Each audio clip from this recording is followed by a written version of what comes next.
Bang Aristo, saya langsung Bang Aristo. Langsung Bang Abonaran.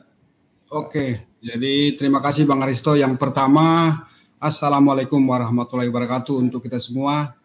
Dan kemudian untuk teman-teman yang ada di live chat ya. Yang kedua, kita mengucapkan berbelasungkawa atas kejadian di Makassar ya. Dan ini memang masalah besar bagi kita juga, bagi Islam ya. Terus kemudian yang ketiga, saya pernah membaca bahwa akan ada sebuah masa di mana kita Islam itu malu beragama Islam. Oleh karena itu, mari teguhkan iman, tetap istiqomah, lalu kemudian sambil mengamat-amati apa yang terjadi gitu. Terus kemudian Bang Aristo, saya mohon izin share beberapa slide gitu ya. Yang pertama adalah ada sebuah buku yang berjudul Dunia Tanpa Islam, dikarang oleh Graham E. Fuller. Graham E. Fuller ini adalah orang yang bekerja di CIA, ya, Dewan Nasional Intelijen dan Rand Corporation. Dalam bukunya beliau menyebutkan bahwa bahkan menghapus Islam dari jalan sejarah, dunia ini tetaplah berakhir kacau, tepat seperti sekarang ini.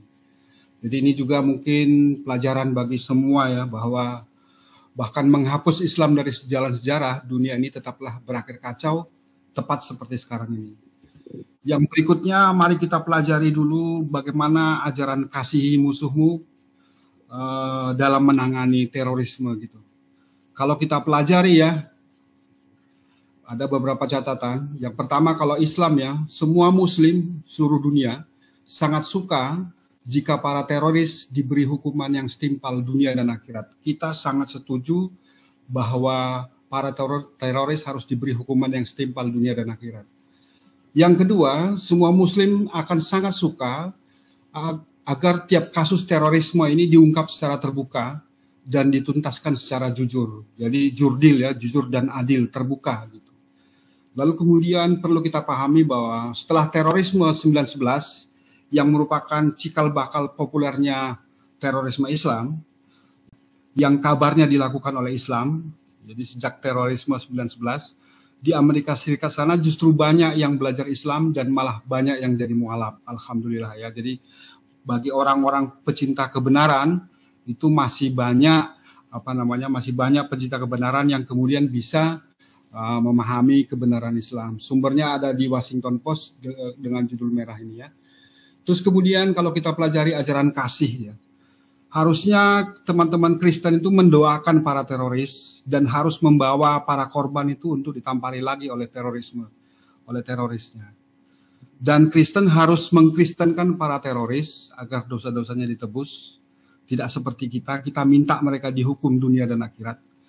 Ya, sedangkan teman-teman Kristen itu harus mengkristenkan mereka karena dosa-dosanya telah ditebus. Dan kemudian penyebabnya adalah karena Kristen sudah pasti selamat dengan mengimani penyaliban Tuhan gitu. Nah, pertanyaannya adalah kalau teman-teman masih saja memframing Islam seperti ini, berarti ajaran kasihi musuhmu itu memang tidak untuk diterapkan gitu. Lalu kemudian yang kedua dari slide ini adalah teman-teman Kristen mohon dipelajari baik-baik. Apakah pilihanmu terhadap terorisme ini sama seperti Islam, yaitu meminta supaya dihukum yang setimpal dunia akhirat, atau justru membawa para korban untuk ditampari ulang gitu. Terus kemudian ada yang bilang bahwa semua teroris itu adalah Islam. Hanya masalahnya adalah terorisme Islam itu hanya 6% dari total kejadian itu, dari di tahun 2005 sampai 1980, dan memang kita masih menunggu data-data terbaru. Lalu kemudian menambahi apa yang disampaikan oleh Bang Alwan tadi, bahwa mantan PM Inggris Blair justru memang sudah minta maaf atas kekeliruannya waktu menginvasi Irak 2003. Blair juga mengatakan bahwa intervensi militernya dia merupakan pemicu konflik di kawasan itu, termasuk bangkitnya ISIS di Irak dan Suriah. Mari kita perhatikan bahwa kejadian di Irak justru fatalitinya, korbannya terlalu banyak di negara-negara Islam. Sehingga kemudian memang kita perlu agak sedikit berpikir jernih tentang terorisme ini, karena memang ini bisa jadi ada sesuatu yang besar yang sedang terjadi sejak Uni Soviet itu runtuh. Pada saat dunia sudah tidak punya musuh bersama, maka kemudian mereka mencari musuh bersama yang lain, yang mestinya adalah Islam. Nah, terus kemudian ini ada sedikit hasil penelitian ya dilakukan oleh Kimberly Powell, nama sebelah sini sebelah kanan ya. Jadi ada teknik framing ya. Jadi ini temuan dari beliau, ada teknik framing yang kemudian dilakukan para media ya. Jadi pada saat ada terorisme terjadi, mereka memberi label bahwa itu terorisme. Lalu kemudian para korban itu akan dijadikan sebagai pahlawan dan kemudian tidak berdosa. Nah, yang menarik begini, jika teroris itu ternyata non-Muslim, ya toh, maka dan kemudian teroris itu Muslim, responnya berbeda para media.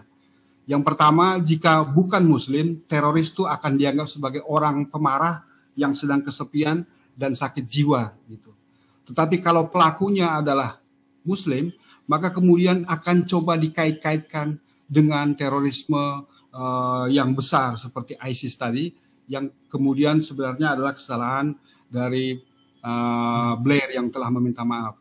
Terus kemudian tidak ada perlakuan khusus kepada mereka. Sedangkan bila Islam, para teroris ini akan semakin ditakut-takuti, sehingga kemudian Islamofobianya muncul gitu. Jadi ini metode framing yang dilakukan oleh teman-teman media, bukan saya yang bilang, tapi Kimberly A. Powell dalam sebuah penelitiannya yang berjudul Framing Islam and Creating Fear, an Analysis of US Media Coverage of Terrorism from 2011 sampai 2016 gitu. Nah, teman-teman Kristen juga perlu berpikir, siapakah pelaku glory dan gospel gitu. Kalau kita tanya seperti itu, jawabannya adalah itu hanya sejarah, lupakan. Kami tidak melakukannya lagi. Oke, boleh sih gitu. Tapi bukan berarti bahwa kalau itu sejarah, bukan berarti bahwa Kristen itu tidak pernah berbuat seperti itu. Lalu kemudian teman-teman Kristen bilang, kasihilah musuhmu gitu. Nah, pertanyaan kita adalah, jika penjajah datang lagi, apakah aku harus sukarela membawa seluruh keluargaku untuk dijajah? Kan enggak, kan gitu. Bagaimana kalau misalnya kita pakai Quran saja? Sesungguhnya Allah menyuruh kamu berlaku adil dan berbuat kebajikan, memberi bantuan kepada kerabat, dan Dia Allah melarang melakukan perbuatan keji, kemungkaran, dan permusuhan. Allah memberi pengajaran kepadamu agar kamu dapat mengambil pelajaran. Terus kemudian pertanyaannya lagi adalah, kata teman-teman Kristen, Quran itu berisi ayat-ayat kekerasan. Oke, boleh, memang ada ayat perang di dalamnya, tapi coba pelajari ayat di atas dan di bawahnya, pelajari dengan baik, maka kemudian kita akan mendapatkan pemahaman yang utuh gitu. Terus kemudian, adakah ayat kasih di Al-Quran? Ada, banyak gitu. Tapi sebelum sampai ke ayat kasih, kita perlu pikirkan dulu, apa yang disebut sebagai kasih.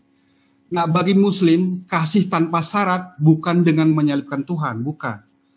Tapi mengampuni dosa Adam, memberi aturan agar diterapkan oleh manusia yang berakal dan punya free will, dan kemudian mendorong manusia untuk beramal saleh dan kasih sesama sebagai jalan keselamatan, dan nantinya akan ada penghakiman yang adil, penuh ampunan gitu. Lalu mari kita lihat beberapa ayat kasihnya.